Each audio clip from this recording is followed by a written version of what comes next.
Of organic food. Organic food बहुत popular हुआ है throughout the world. People are actually demanding कि भाई हमें तो अच्छा ही खाना चाहिए, हमें ऑर्गेनिक ही चाहिए, हमें केमिकल से ग्रो किया हुआ खाना खाना ही नहीं है। बिकॉज क्या होता है, उससे डिजीज इंक्रीज होती है, स्किन डिजीज, कैंसर स्पेशली। अगर आप ऐसा खाना खाते हो जिसमें केमिकल है तो उससे बहुत सारे डिजीज भी आप इन्वाइट करते हो अपनी बॉडी में। And people are moving toward healthy, ठीक है, उनको हेल्दी होना है, फिट होना है, सो उन्हें ऑर्गेनिक फूड चाहिए। Organic food is gaining popularity across the world. Many countries have 10% of their food system under the organic farming. मतलब क्या बोला जा रहा है, ऑलमोस्ट बहुत सारी कंट्रीज में 10% फूड है जो ऑर्गेनिक फार्मिंग से ग्रो होना स्टार्ट हो गया है। Nowadays, many retail chains and supermarkets are accorded green status to sell organic food. क्या बोला जा रहा है, उन्हें वो ग्रीन मार्क्स मिलते हैं कि आप ऑर्गेनिक फूड भी सेल कर सकते हो। तो फार्मर्स के लिए भी अच्छा है कि उन्हें डायरेक्टली जाके अप्रोच करने की जरूरत नहीं है, लोग सामने से ही आएंगे ये ग्रीन स्टेटस के लिए, राइट। फूड चेन्स हैं, सुपरमार्केट्स हैं, सबको ही ये चाहिए, तो they are all into the organic farming now. Moreover, organic foods command higher prices of around 10 to 100% as compared to conventional ones. क्या बोला जा रहा है, ऑर्गेनिक फूड्स की जो प्राइसेस है वो थोड़ी सी हाई होती है, बिकॉज इसमें क्या होता है, लेबर इनपुट बहुत है, इसमें आपको बहुत हार्ड वर्क करना पड़ता है।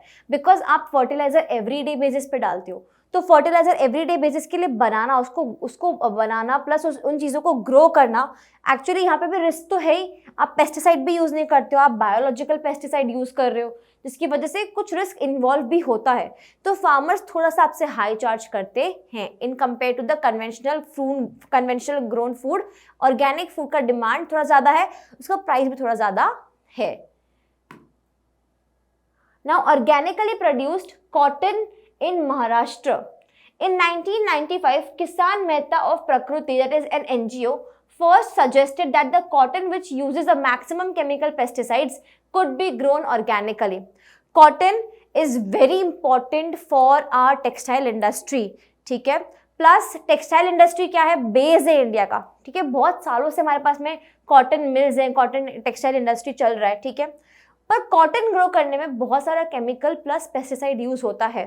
तो यहाँ पे क्या बोला जा रहा है, किसान मेहता ऑफ प्रकृति एक एनजीओ है महाराष्ट्र में, जिन्होंने 1995 में बोला कि हम कॉटन को भी ऑर्गेनिकली ग्रो कर सकते हैं। जरूरी नहीं कि हम सिर्फ फूड ग्रेन्स को ग्रो करने में ऑर्गेनिक फार्मिंग करें, we can also grow cash crops with the help of organic farming.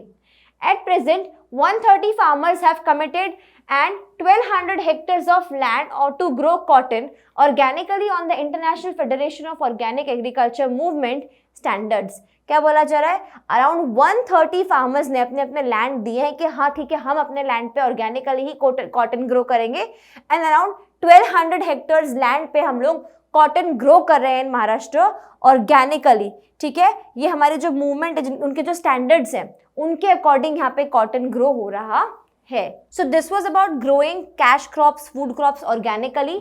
Now moving on to the next topic which is challenges before organic farming. Benefits क्या होते हैं समझ में आई, demand grow हो रही है, डिमांड ज़्यादा है तो प्राइस भी ज़्यादा है, वो भी समझ में आ रहा है। लेबर इंटेंसिव मेथड है, बहुत ज़्यादा लेबर इनपुट लगता है, ऑर्गेनिक है, इकोसिस्टम को बैलेंस करता है, इट इज़ गुड, ठीक है। बट क्या चैलेंजेस क्या आ रहे हैं और क्यों आ रहे हैं challenges?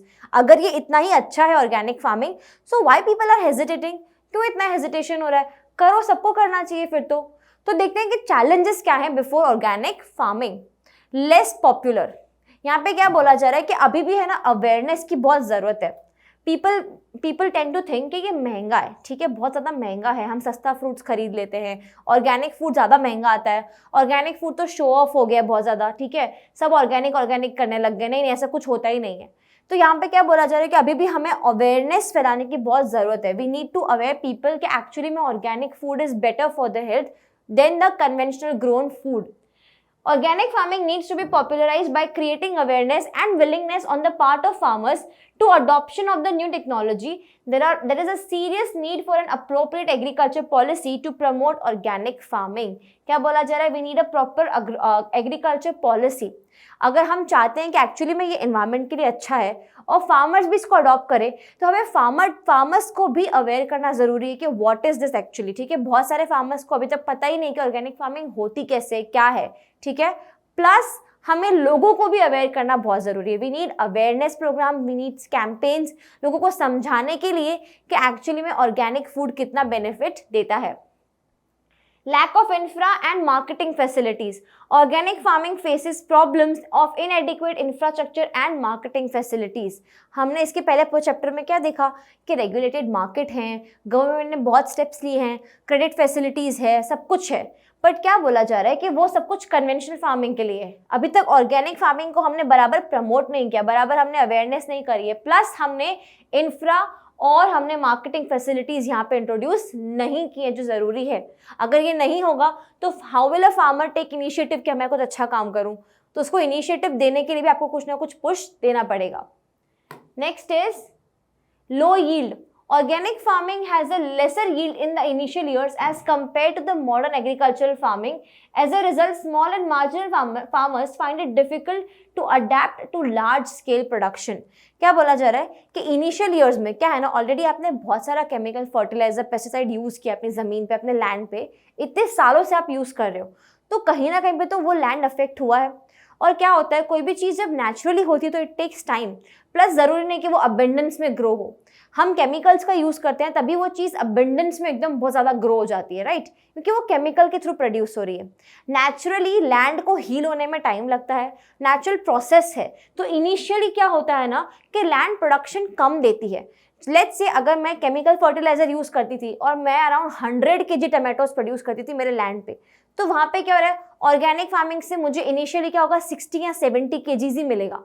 Y? Because my land is healing, ये नेचुरल प्रोसेस है, धीरे धीरे इसमें से प्रोडक्शन होगा, बट इनिशियल ईयर्स में थोड़ा आपको देखना पड़ेगा। You need to get some patient कि भाई ठीक है भाई, पेशेंट रखना पड़ेगा, धीरे धीरे ये ग्रो होगा।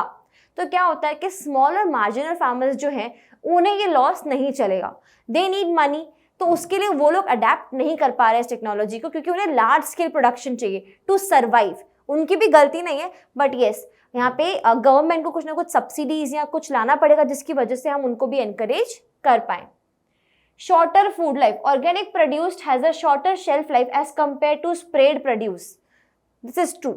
Of course, अगर कोई चीज़ ऑर्गेनिकली ग्रो हो रही है तो उसको जल्दी खा के फिनिश करना पड़ेगा, उसको आप इतना ज़्यादा स्टोर नहीं कर सकते हो। आप केमिकल स्प्रेड चीज़ों को भले ही 1 वीक के लिए स्टोर कर सकते हो, ऑर्गेनिक फूड को आप इतना स्टोर नहीं कर सकते। इट इज़ नेचुरली प्रोड्यूस्ड, आप उसको फटाफट खाओ वरना वो ख़राब हो जाएगा। और ऐसा ही होता है, नेचुरली जो वेजिटेबल्स होते हैं, फ्रूट्स होते हैं, वो जल्दी ख़राब होते हैं। तो ये ऑर्गेनिक, अगर तो ऑर्गेनिक है तो वो तो और नेचुरली प्रोड्यूस्ड है, तो आपको उसको जल्दी फिनिश करना ज़रूरी है।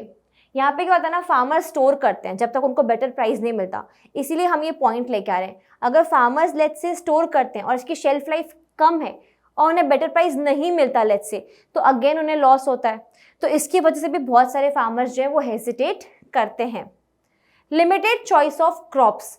The choice in the production of off-season crops is quite limited in the organic farming. Still यहाँ पे क्या बोला जा रहा है, ऑर्गेनिक फार्मिंग में उतनी डाइवर्सिफिकेशन नहीं हुई है, उतने क्रॉप्स इंट्रोड्यूस नहीं हुए हैं जो ग्रो हो सकते हैं। So, in spite all these limitations, organic farming helps in the sustainable development of agriculture and in India has a clear advantage in producing organic products or both domestic and international markets. क्या बोला जा रहा है यहाँ पे कि भले ही limitations हैं, भले ही बहुत सारे चैलेंजेस हैं, but still organic farming is good because people are getting jobs, ठीक है, प्लस आपका एनवायरनमेंट हील हो रहा है, your soil is healing, your ecosystem is balanced, plus यहाँ पे क्या हो रहा है, लेबर इंटेंसिव मेथड है, लोगों को एम्प्लॉयमेंट अपॉर्चुनिटी मिलती है, डिस्गाइज्ड अनएम्प्लॉयमेंट नहीं होगा, सीजनल अनएम्प्लॉयमेंट नहीं होगा, यहाँ पे पोवर्टी नहीं होगी अगर अनएम्प्लॉयमेंट नहीं होगा तो बहुत सारी चीज़ें हैं जो सॉल्व होती है। Along with that, you are getting healthy and nutritional value वाला फूड। तो यहाँ पे क्या बोला जा रहा है, इसकी डिमांड भी है, प्लस इंडिया के लिए ये बहुत ज़्यादा एडवांटेज भी है ऑर्गेनिक फार्मिंग करने में। So this was about the organic farming and how it is sustainable, how it is a sustainable way of development. Now let us move on to the last video जहाँ पे हम एक appraisal करेंगे।